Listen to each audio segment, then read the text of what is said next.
during the games where they were waiting for moves, quite often they were playing poorly.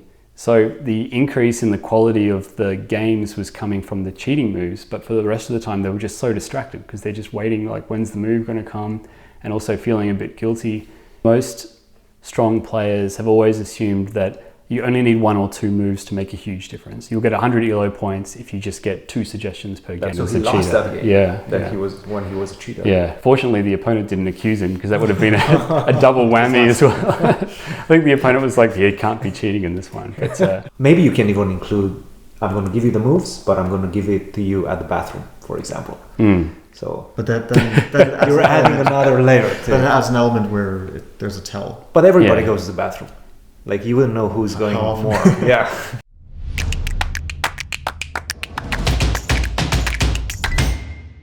What's up, everybody? Here in St. Louis with a very special guest for. You're here for one of the conferences organized by the St. Louis Chess Club, the Education Conference. Grandmaster David Smerdon, first time meeting in person. It's great to have you here in St. Louis. Welcome to the pod, and tell us a bit about yourself for our audience to understand what you do in general. You're not much of an active player nowadays. We already kind of talked about this off air, but tell us about what you do and why you're here. Yeah, well, thanks a lot for having me. First time in St. Louis. So I'm here for the St. Louis Chess Conference, which is sort of a mixture of academic researchers who do something related to chess, and then practitioners, so people working in FIDE and other organizations. But yeah, you're right, I'm not a very active player. I kind of semi-retired in 2016, that Olympiad in Baku. And from there I decided to go 100% into an academic career. So I'm an assistant professor of economics at the University of Queensland. And most of my research is about development economics. So things that are affecting people in developing countries most of the time. Some kind of, more serious topics, more applied topics. But I've also carved out a little bit of a niche of my time, which is as a chess economist, if that's a term, where I do research that I hope helps the chess world in some way, brings some evidence to a lot of these debates. And maybe we can start also with the story about how you met Fabiano. Yeah. You guys met quite a while ago, yeah? Yeah, it's been a while. Was it 2007 we've decided? That's what we decided, yeah. 2007. We played a game in the Dragon. I think you were like a main Dragon player, right? Yeah. And for that tournament, I'd prepared it especially for you because, you play these first Saturday tournaments hoping to get a norm. So everyone playing in the tournament's reasonably talented, but just the day before it started, I think the organizer said, "Oh, by the way, there is this wonder kid who's playing. He's probably going to get the norm. Everybody better try to catch up to him." So I saw that I was black against you, and I'd prepared this sort of special Dragon line. It worked out, yeah. I don't think I got anything, and then we made a draw. Yeah, you found pretty much all the best moves that my very old computer had said that you should find, and then offered a draw, and I knew that it was just equal, and I was super scared of you. Rightly so, it turns out. Also, the Dragon always scared me. So I remember being kind of scared, also because you were in prep, and then we spoke a bit after the game. I don't remember exactly what our conversation was about, but probably related to the game. Yeah. That's I played a lot of those first Saturday tournaments. Those were some good memories. Yeah. So the story that kind of also illustrates how our paths diverged was so after the game we chatted about the game a bit. I think your father was there as well, and I sort of naively said, "So what do you want to do when you grow up?" And you looked at me like I'd asked the stupidest question in the world, and you said, "Chess player." And that had just never occurred to me. As an Australian, it's just not a career option at all.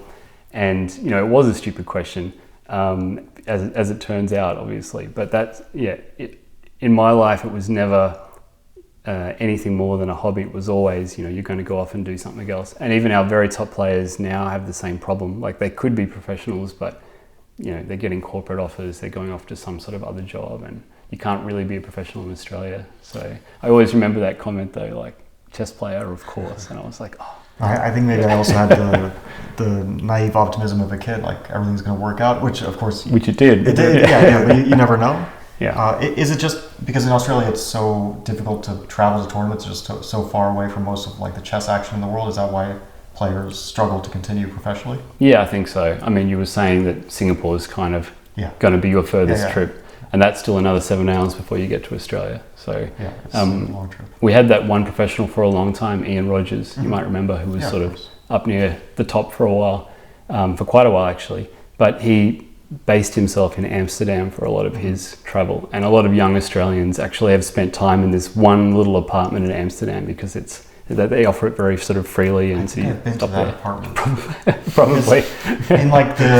In 2020, like right after Kansas was cancelled halfway, and then I had to go through Rotterdam, I think, to like try to get back to the United States, and then I had a few hours in Amsterdam, and Dirk-Jan ten Guzendam, he said, you can stay in my place, and I think it was like shared between him and Ian Rogers, if I'm...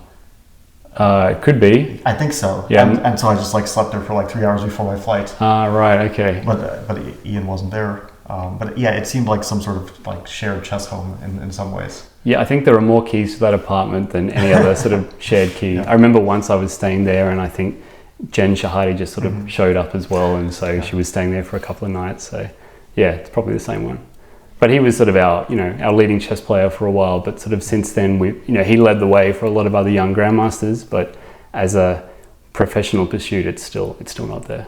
How did you gravitate towards economics? It's something. So economics as a field is not something I'm interested in, as in the economy. But after some time, I've always been kind of interested in how I can improve the lives of people in developing countries. That's always been some sort of motivation. And at some point I realized that economics was actually a pretty good tool for doing this. The whole concept of development economics never occurred to me. I thought it was all about, numbers and finance and things like this. But essentially development economics is a little bit like chess. It's really just getting inside the minds of other people, understanding what they want to do, how they're executing it, and as opposed to exploiting it, trying to find a way to improve it for them. That's all it is basically. So it's sort of half psychology, but it's using data and evidence to try to, make policies that make things better.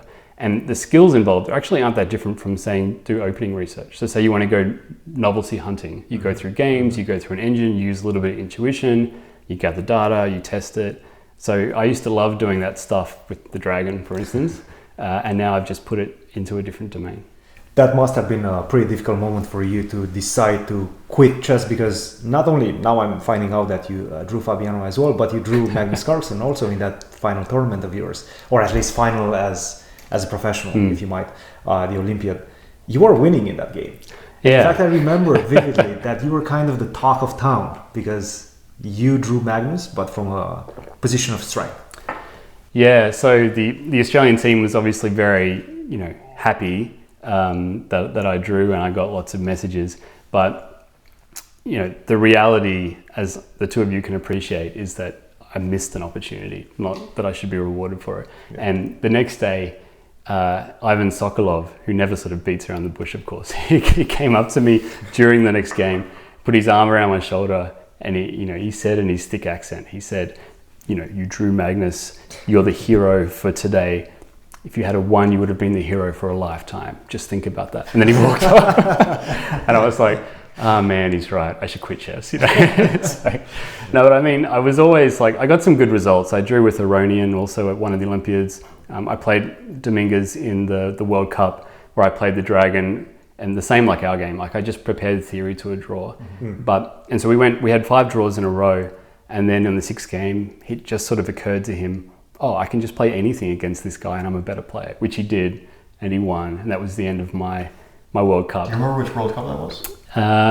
2009, I think. Okay, yeah. That's what I thought, because I played the year after. You played afterwards? Yeah, I played him after. I played him in the second round. Ah, right. Yeah. And you beat him in the second round. Yeah. The funny thing is that after our game, the final one, we went for a drink together while we were analysing, and he had his seconds there.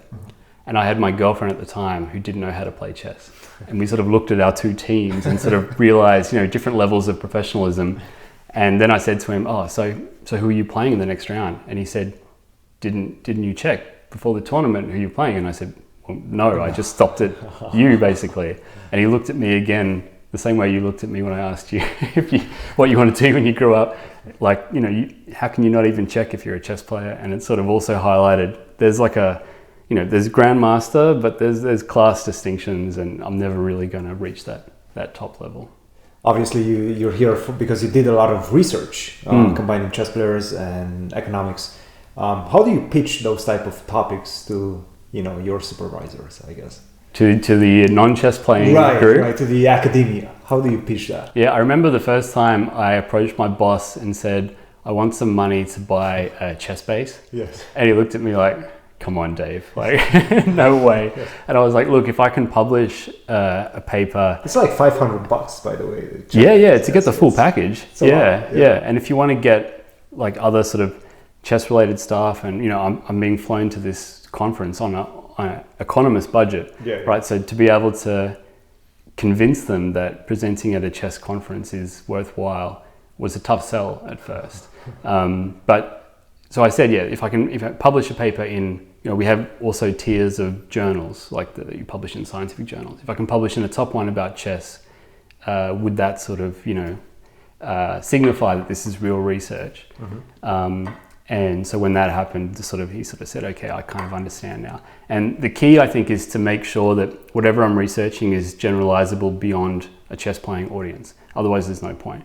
So for instance, I did a paper about wearing face masks and how that affects the quality of play. And at the time, face masks was a super big policy topic, the question about schools, what do we do with kids in schools? When they're doing exams, should we give them exceptions? Like, this is a much wider topic. And the same for things around gender. Why don't we have enough girls graduating from STEM subjects? Economists care about that because if there's something societal that's affecting it, our labor market is not efficient, which means our economy is not efficient, which means we're all worse off. Right. So that's how I pitch it.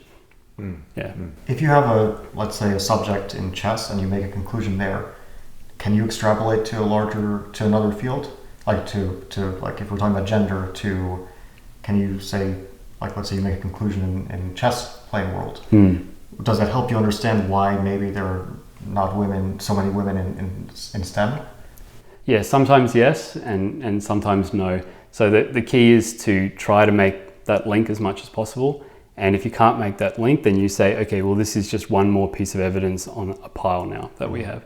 So for instance, with STEM, a big debate is how much do gender stereotypes and role models matter? Like, if you only see men getting Nobel Prizes, does that trickle all the way down to the girl who's choosing whether to do high school physics or not? That sort of stuff. And so there's some evidence from the chess world that role models matter. Some evidence from Kenya and Uganda using the Queen of Cutway movie. So there's a really nice sort of experiment that they do there.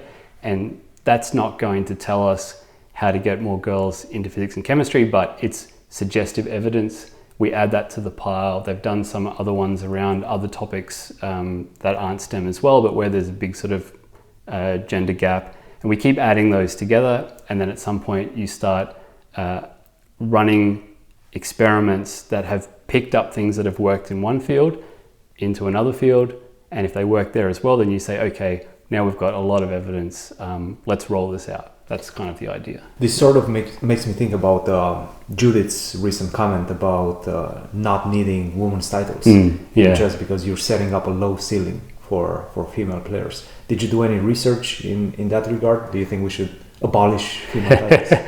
I've done a little bit around this topic in general, so around gender, and I'm doing more at the moment. That specific question, it's like it's a tricky one. Touching it is tricky. Jude and I have had a conversation about this as well. It's something that she feels very strongly about, but her opinion should be given a lot of weight, but a lot of her opinion is coming from her lived experience. Her lived experience is very valuable because she made it to top 10 in the world, but it's also, strictly speaking, very limited number of data points. That's not to say that she's not right. It's to say that it's not enough evidence for us to overhaul things. So at the Olympiad, they actually had a conference there that she organized where I spoke about a bunch of topics, and gender was one of them. And I said, look, for all these things, I'm not going to come in and say yes or no. I'm going to say, let's run the experiment. And people are often, a bit put off by the idea of running experiments, but they're not that difficult to do. So you can imagine a setting where you're already running a chess in schools program, and say it's a big one, you've got like 200 kids, maybe you've got 100 girls, for example, you divide them up 50 and 50, you make sure that they're pretty even to begin with, and then for 6 months you run the program where these girls get awards every time they hit the same metrics as boys, and the others get awards when they hit these girls only titles. And then you track them a year later, 2 years later, and you see if their motivations changed and you see if their performance has changed. So that's a pretty simplified view, but you get the idea, right? Like that's how we would run this sort of stuff to gather some evidence. Have you guys done any of that research? Or? I proposed it in Budapest. The problem is it needs some brave people. So it needs like a setting that's willing to take it on, some brave people who are willing to say, yeah, let's do it. But I think if you really believe in something like this, then being prepared to push forward with evidence gathering is the way to go. Is there an age for the girls that you would start this experiment? Like let's say 14 years of age or like 12 years of age. Like when would you start? I would probably try to keep it pretty broad at the moment because we don't have much evidence leading into it to motivate it. Yeah. We don't know for sure that nothing ever happens before the age of 10, so start from 10. So in my group of 50, I would have different ages, but I would make sure that the age distribution was the same in the other group of 50. And then I would check because it might be that, well, actually there's no effect unless you go to girls who are, whatever, below the age of 14, then it works, but above the age of 14, it's too late. Therefore, we should do it, but we should do it early. So that would be the idea. Mm-hmm. But if you have like, let's say you determined that it would be beneficial to have non-gendered tournaments all around, but you also have an infrastructure where a lot of people are reliant because it's their career on having gender tournaments. How would you strike a balance between those two things? Or is that just outside of the like general recommendation? Like is that outside of the scope of your research? So there's gathering evidence to get suggestions, and then there's getting those suggestions put into policy, and that second step is always tricky. A lot of researchers stop at the first step, but for something particularly that I'm passionate about, I would sort of try to make sure that I could see it through to actually making change.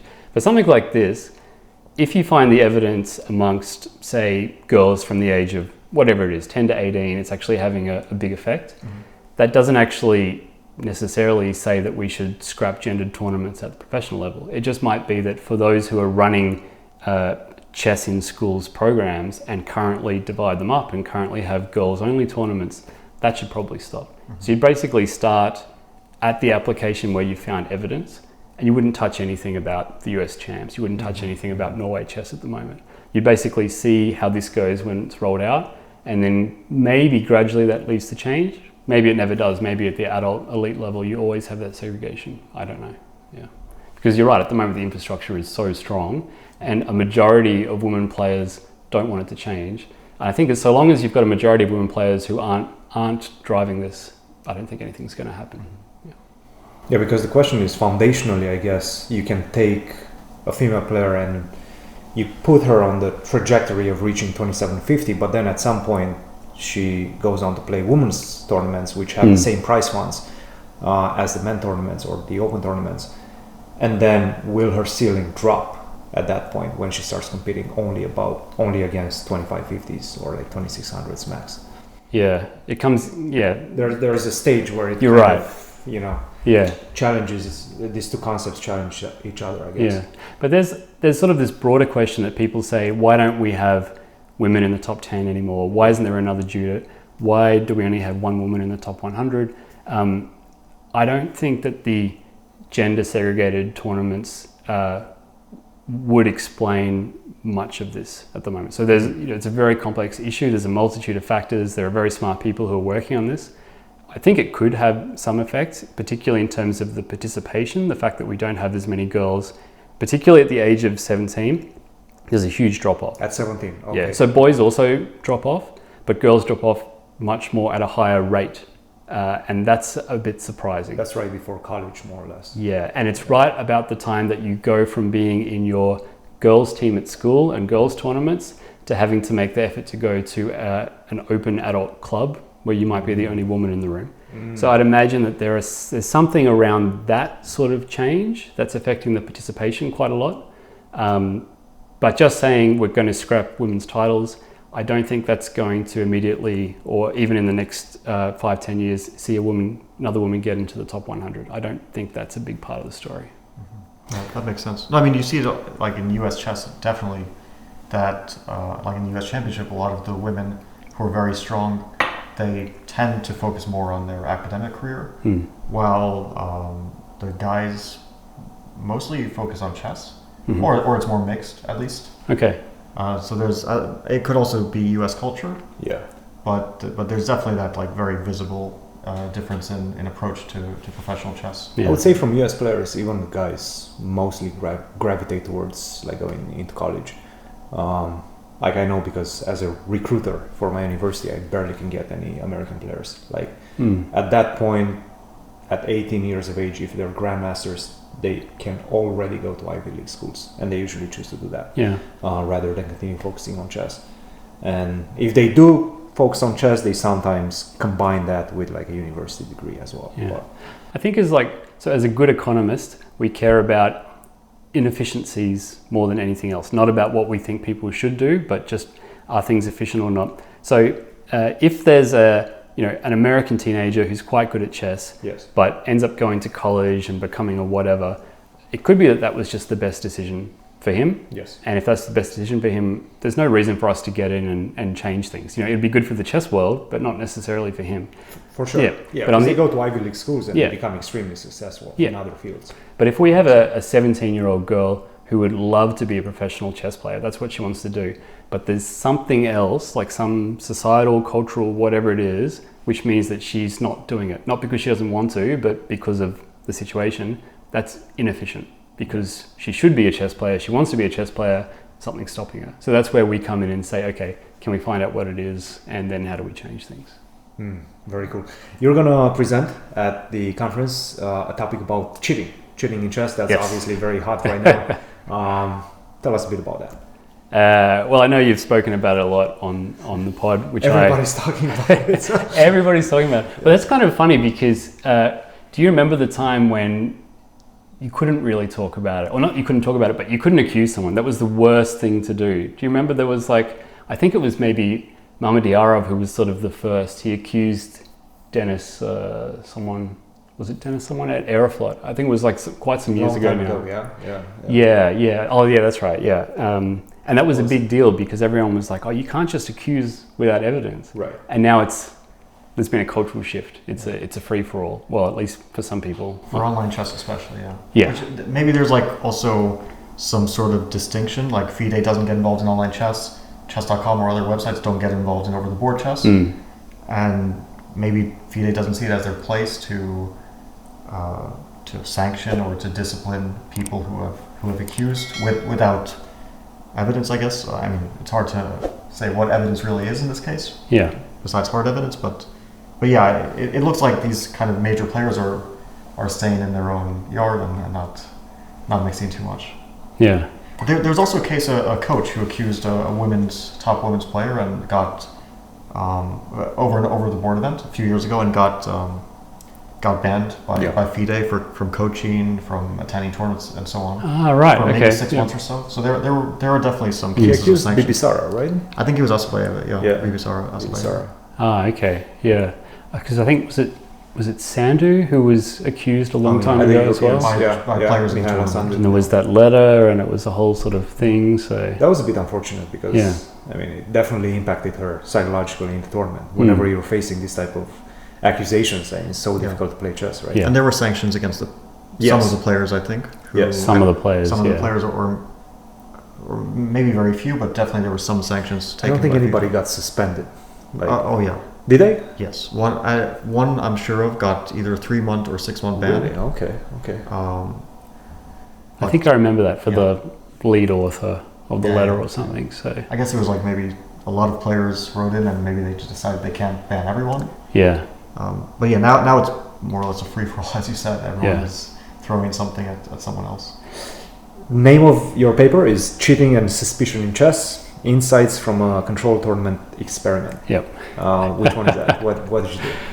So I've got a few projects related to cheating.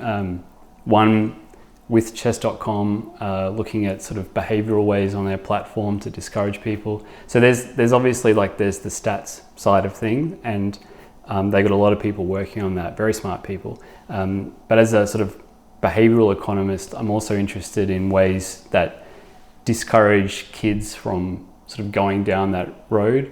There are always going to be some people who, a cheater's going to cheat. No matter what you do, this person's going to be a cheater.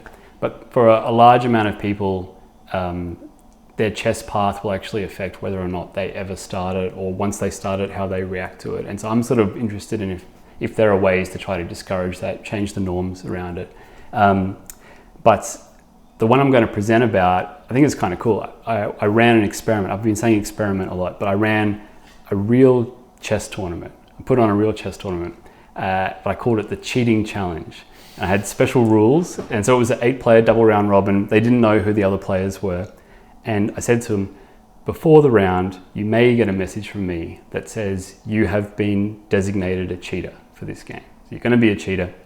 And during the game, I'm going to send you engine moves at moments that I think are critical. So far so good. You get to be a cheater. Sounds great. It's one-way communication, so it's a little bit like the Feller case at the Olympiad. Yes. So you don't know when it's coming, but at some point you might get a signal. But the twist is that at the end of the tournament, you can lodge accusations against any of your opponents in any rounds. And it's costly to do it. It costs you a point to lodge it. But if you're successful, you get the point back, plus you get an extra point. So you either lose a point if you're wrong, or you get +1 if you're right. And if someone accuses you of cheating and they're right, you lose 1.5 points. So you want to cheat, but you don't want to get caught as well. So I'm trying to emulate a real sort of situation as close as I can. Was this an online tournament or OTB? It was online, but it was controlled online, so they couldn't cheat. They couldn't see each other, they didn't know who they're playing against each other. What were the ratings of the players? Lowest was 1600 ELO, highest was 2350, was an IM. There was another who became an IM sort of shortly after the tournament. So there were sort of 2 around IM strength. There was a FM, a CM, down to 1600. Youngest 17, oldest 51, I think. If you were asked to cheat, were you required to cheat, or could you abstain? If your opponent accused you of cheating, even if you hadn't played any of the moves I sent you, you would still lose the points because you'd been designated a cheater. So it's imagine that you've got a little device on you, but you decide I'm not going to listen to it, or you brought it into the room. So sorry. And How did you guys do it? How did you guys send the moves? Because it was online, I sent it. Just like text? Just text, yeah. And if they communicated back, I said, sorry, it's only one-way communication. Because, I think we can sort of all agree here that, online cheating is a larger problem numerically, but there are people working on that side of things, and there's always a point that they won't be able to cross, but okay, that's another problem. But OTB cheating is something that I'm quite interested in because we have no idea of the scope of it. We have no idea how people's behavior and play changes when they're getting hints. So I was interested in that as well, like how your play changes when you're a cheater, but also if you suspect your opponent of cheating, how it affects your play. And then most importantly, how good are we at accusing people of cheating? I wanted to know that. Yeah. So what was the result? Was there a good strategy? Were there people who were able to hide their cheating from their opponents, or was everyone more or less clear? So in terms of the accusation success rate, it was 69% correct. So 50% would be chance. So it's better than chance, but not a whole lot better than chance. So then unpacking that a bit further, I also varied the amount of suggestions that I gave kind of randomly, we say, because I wanted to see how that changes. If I give you just 1 move, if I give you 2 moves. So most people I gave between 2 and 10 moves. Some I gave 20 moves. And I wanted to see whether your detection abilities changed. And so in addition to you accusing, I also said, okay, you're not going to lose money for this. Just tell me, what do you think is the probability that your opponent's cheating, and how confident are you that they're cheating? So I gathered all this sort of data. Whether I sent 1 move or 20 moves didn't affect your suspicions at all. The suspicions didn't vary with the number of moves, which is crazy. Did people tend to, if you were to give 20 suggestions, would they tend to listen to all 20, or would they moderate it in some way? Usually people played about 90% of the suggestions. 90%. Yeah. And if I'm giving a lot of them, most of the time they were taking, still 90%, but that's like a lot of moves basically. Yeah. But I guess like one thing that was really surprising to me, which I didn't expect, is that, so I did all these things to predict what's the likelihood that you will accuse your opponent? What increases your suspicion the most? And I thought it would be if the opponent plays fewer blunders, you suspect them more. Or if the opponent's center pawn loss is lower, you suspect them more, like things like that. Or if the opponent is lower rated but playing better, you know, all these sort of combinations. None of those things predicted it. The number one thing that predicted whether you accuse is if you made more blunders in the game. Okay, interesting. So it's very subjective in a sense. That's what I take from this, yeah. Or could it be that if you play against someone who is cheating, that increases your likelihood of making blunders? It could, particularly if it's in your head and if you're distracted. So the next thing to do, which I was going to do this afternoon, which I haven't done yet, is obviously I can see the moves when I first sent the first cheating suggestion. So I can look at the rate of blunders that you do before that point, which shouldn't be affected. And hopefully then I'll be able to tell. But my strong suspicion from what I'll find is that it is kind of an internal way of putting the blame somewhere else for your own bad play. So kind of like a projection bias. I'm playing badly. I don't want to, cognitive dissonance. I don't want to accept that it's my fault. So I know there's a chance my opponent's cheating. I subconsciously maybe increase my suspicion. And I think that's probably something that happens outside this experiment as well. So yeah, that's what I was sort of going to lean into, because there's this idea that strong players, and especially the strongest players, have a sort of sense of, I mean, I kind of share this feeling a little bit, but of course I admit I'm probably biased, but definitely there is a large feeling that very strong players can feel if their opponent's cheating. Do you think that this is complete bogus for the most part? Well, what I think doesn't matter. It's what the evidence says. And fortunately, I ran a second experiment. So this is a really nice way for me to segue into it. But I don't think that it's bogus. And first of all, when I've listened to this pod in particular, what I really appreciate about you and a few other strong players like you is that you kind of don't have this halo effect where I'm super good in one domain, therefore I must be good in lots of other domains. You kind of know when your experience could matter for a domain, and also you can recognize when it probably doesn't. So so that's a good thing. Not all your peers are like that, as you probably know, but we're all humans, so that makes sense. Anyway, so the second reason that I ran this experiment was I now have 112 games where I know for certain whether one player was cheating or not and how much they cheated.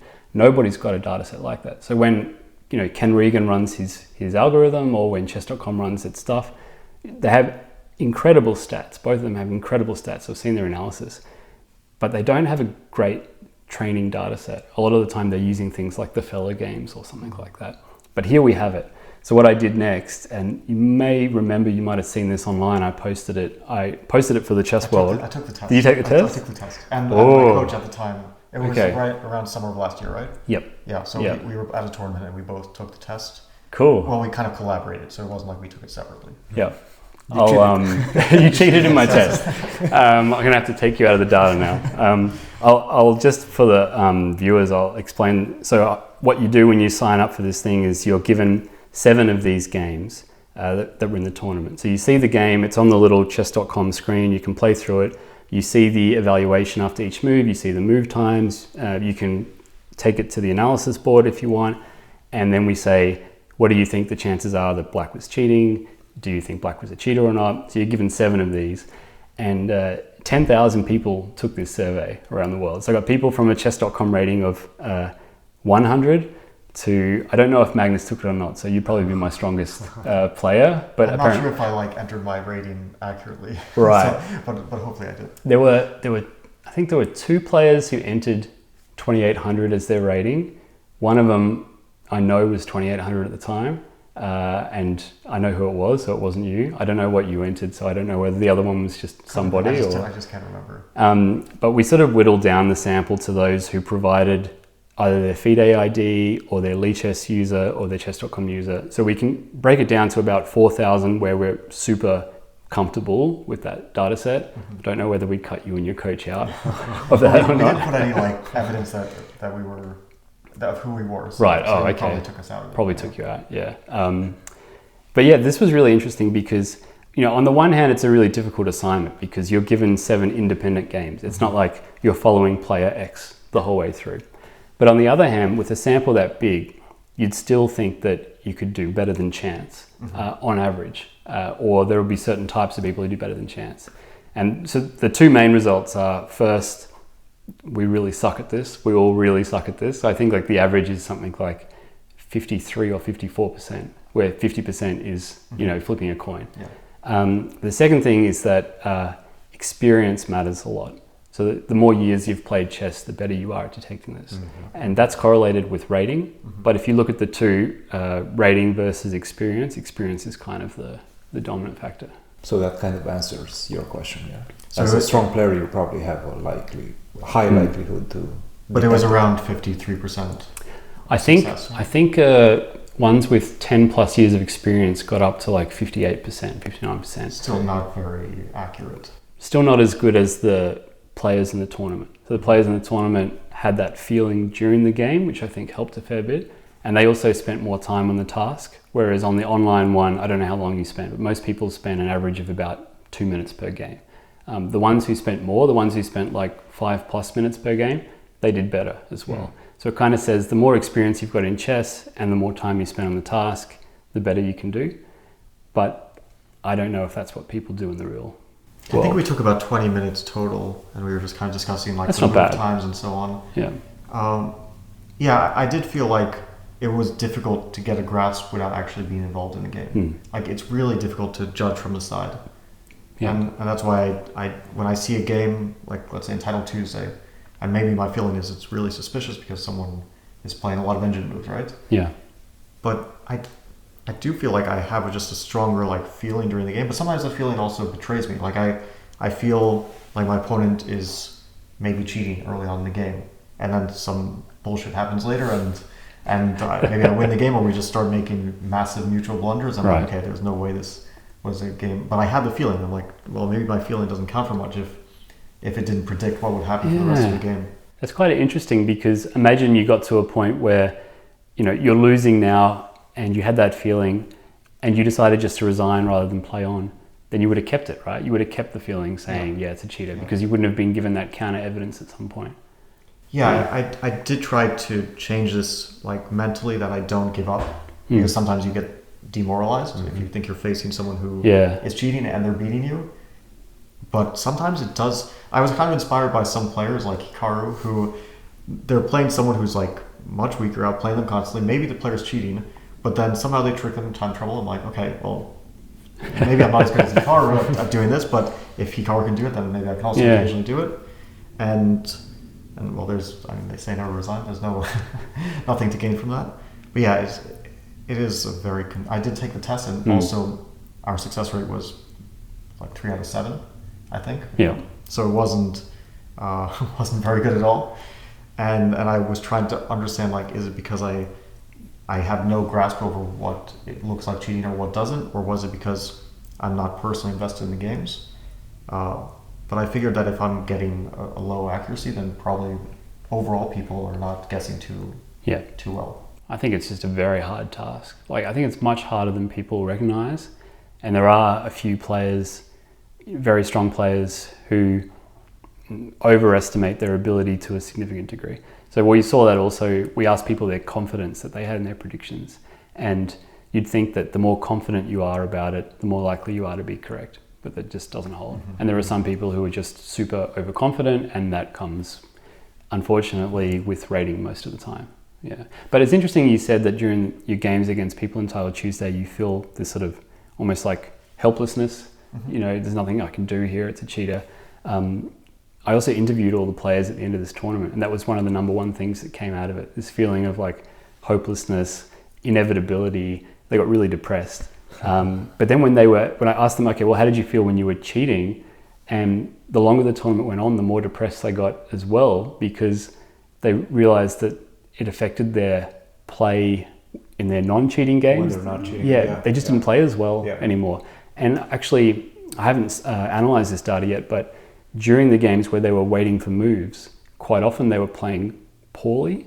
So the increase in the quality of the games was coming from the cheating moves, but for the rest of the time they were just so distracted because they're just waiting, like, when's the move going to come, and also feeling a bit guilty. That's very interesting, because you said that they didn't know when they will receive the moves. Yeah. And that sort of applies with the new delay that we see in most major tournaments, because let's say you have a 30-minute delay. If you have an earpiece and you're waiting for those 30 minutes to like develop, and then you, let's say, spend 20 minutes on a move, let's say it's a bad move, right? Yeah. But you still get some feedback later on in the process. It's a very interesting, let's say, finding, that they play worse whenever they expect the moves, but they don't know when they're going to get it. Yeah. This is the other thing that kind of shocked me, because I think most strong players have always assumed that you only need 1 or 2 moves to make a huge difference. You'll get 100 ELO points if you just get 2 suggestions per game. That's basically what. That's my feeling. Yeah. I think I've heard Vishy say that as well. I've heard you say it before. Yeah. And I also believe it to some extent, but that's a ceteris paribus thing we say in economics. So that's, if everything else is the same, that's what it means basically, then this will happen. The problem is that in a game where you know that you're getting moves, not everything's the same, because you're not playing your usual strengths. Now, I don't know, maybe cheaters get better at it over time, but I think still it's very, very difficult to play at your true level knowing that you're cheating and knowing that these moves are coming at some point. Did the players know their opponent's rating in this one? They were given a 100-point bin. So like they're somewhere between 1650 and 1750 or something like that. Because you said that some of them were like 1600s, some of them were like 2300s. That's a huge gap, right? Was it more prevalent, let's say, in a game between a 2300 and an 1800, and the 1800 defeats the 2300? Did it happen? It did happen, yeah. And whenever you see those type of like differences, the higher rated player, is it more likely to accuse the other of cheating? I thought that would happen, but actually there was no effect. So rating seems to not play a role in it at all. I don't know why that is. I know that the very top player, the IM, got more and more depressed as the tournament went on. Really didn't enjoy it too much. And there was one game where he was the cheater, and I decided beforehand he was only going to get 2 suggestions, because I was randomly doing, how many suggestions you get. He was only getting 2. I gave him 2 at what I thought were 2 critical moments, but it turned out that the game got more and more complex after that. He was just spending lots of time waiting for suggestions. They weren't coming. He fell to pieces, and so he lost the game as a cheater. So he lost that game. When he was a cheater. Yeah. Fortunately, the opponent didn't accuse him, because that would have been a double whammy as well. I think the opponent was like, "He can't be cheating in this one." But no, in the end, the rating didn't seem to matter. I mean, like, so 1600 to 2350. Is only a small snapshot of the whole range of chess players. So it might have been different if I had, 1000s up to 2600 or something. Is it possible that because players knew that there was potential of cheating, and usually players don't think too much about it in most tournaments, that it could have created an unnatural atmosphere and affected in a negative way the player's normal play? Could have done. And yeah. Is it possible to like recreate the experiment where you have a group of cheaters who know that they're cheating, that they're going to cheat, and a group of players who aren't going to cheat and don't know that anyone else will cheat? Yeah, I think so. Yeah, I think that's a really smart suggestion. So the actual main academic point behind this was just to get those 112 games so I could use it in the big survey. So that was priority number 1. But the experiment was so cool to do that I would like to do it, in a bigger tournament, sort of get 50 players, 100 players, and have a little bit of deception. And deception is kind of one of those weird things in academic domains because of the ethics around it. Because, if I bring some people into play and I say, hey, it's a normal tournament, but actually there's cheaters, it's not clear whether that's ethical to them or not. But have you pitched this to chess.com? Let's say do cheating Tuesdays, where everybody knows that somebody will be cheating every single round. Well, what Fabi's saying is that they can't advertise it to everyone. So some of the top players, they'll send it and say that it's a real Tuesday. And then the question is, how would those players feel afterwards, sort of getting duped? I'd have to run that by Eric and Danny to see what he thinks. They're very open to the idea of gathering evidence, which I think is a really good thing. But I would be very keen to see that, because you're absolutely right. That is a potential concern, that even though I tried to make it as close as possible to the real world, if you know there's a chance of there being a cheater, it's a little bit different to a tournament where, in theory, you also know there's a chance, but you don't really think about it. So there's not a certainty. Exactly. Yeah. So in this, you knew, well, you didn't actually know. There was a chance, in theory, there was a chance that you never faced the cheater. Mm-hmm. But the fact that I just told you beforehand, some of your opponents may be cheaters, might affect things. Yeah. And this was online. Do you think it could be done over the board? Tournament like this over the board. I think that would be cool. Halloween costumes for everyone. Well. Sure. Yeah. Oh no, you want to see the faces. People would know that. Yeah. People would know that this is a cheating tournament. Let's say, and then I think basically the same thing, but over the board. Yeah. And then you see them. Maybe you can even include. I'm going to give you the moves, but I'm going to give it to you at the bathroom, for example. So, but then you're adding another layer. Then it adds an element where there's a tell. But everybody goes to the bathroom.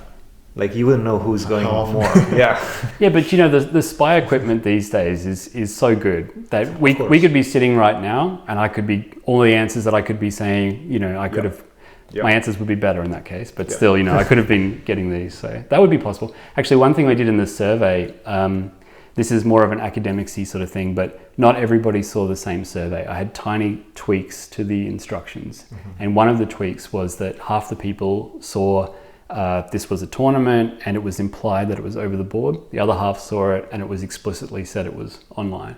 And I thought that more people would level accusations or say yes, cheater, if they thought it was online. No difference. Really? Yeah, which is interesting. It's So there's an interesting distinction, because we have, as we mentioned, these two different domains, and generally speaking, people assume that most of the cheating is done online.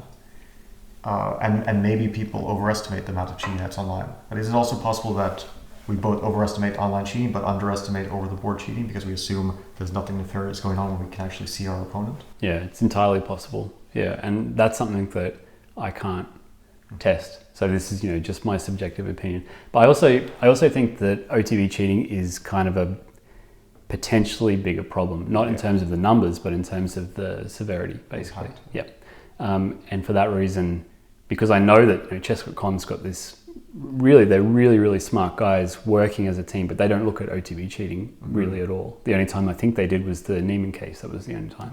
So I feel like it's something that deserves a little bit more attention, and also that the behavioral type of intervention, like how can we sort of encourage kids to not go down that sort of slope? That's something I'm working on a bit with Chess.com. I think that's it's maybe not a big piece of the puzzle, but it's a little bit like, COVID, for example. You've got all these different types of angles, and you're never going to get rid of it, but you have to sort of learn to minimize it. And if there are bigger sort of events, like you put in harsher measures, but you also need some sort of societal change as well. So that's basically where I'm coming from. In your paper, you also talk about the factors affecting suspicion. Can you tell us a bit about that? So the main one by far is just your own play. That was really sort of the main thing from that, and also the absence of your own blunders. And like Fabi said, there are potential reasons for that are rational. There are also hypotheses that it's not rational. It's you sort of trying to externalize the blame, and I think that's something I'd like to explore in future. Trying to really, because I didn't expect to find this at all.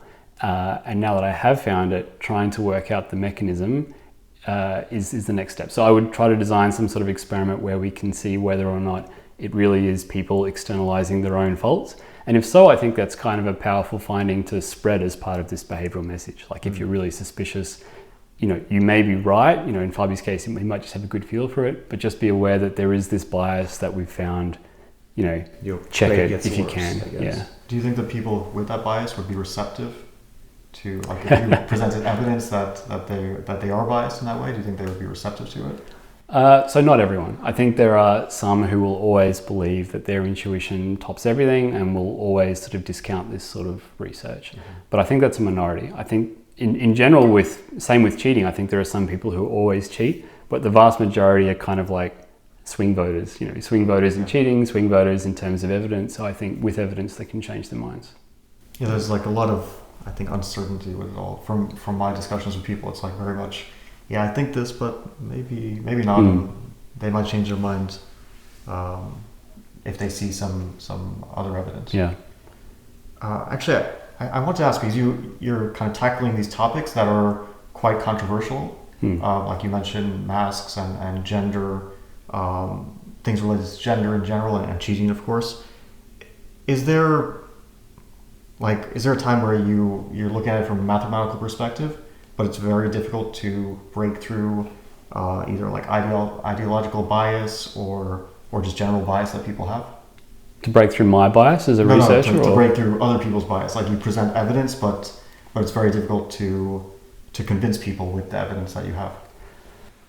Yeah, I mean, so this is a challenge I face in all of my work, and so my major research project is not at all about chess. It's female genital mutilation or female genital cutting. I don't know if you know this sort of tradition that goes on. In India, right? Sorry? In India? Mainly in Africa, actually. Parts of okay. Africa. Yeah. And it's related to other things to do with child marriage and a few other things like this. So that's actually my main project. Super tough, super dark sort of project to work on day in, day out, which I try to approach from a mathematical evidence-based thing. And we actually, we ran a big program in Somalia, which had very positive effects. So about 40% of the girls who received our program were never mutilated. So, huge effect, huge improvement in lives. But getting that rolled out across the country was incredibly difficult because there's always going to be people in positions of power who say, yeah, okay, you've got this data, but it's our tradition or it's our way or it's, and I'm some white guy from Australia coming into something that's ostensibly an African women's issue, so it's very hard for me to have any sort of clout there. So that for me is a bigger challenge. In the chess world, I find that people are actually pretty receptive to data. Like you're receptive to it, FIDE's receptive to it, chess.com's receptive to it. There are going to be isolated individuals, some of whom have very large voices on social media or otherwise, who may not be. But I think for the most part, people are willing to take this on board. And people in positions of power or influence, like chess.com, are willing to take it on board. So I think in a way, my chess research is a little bit easier to get across the line.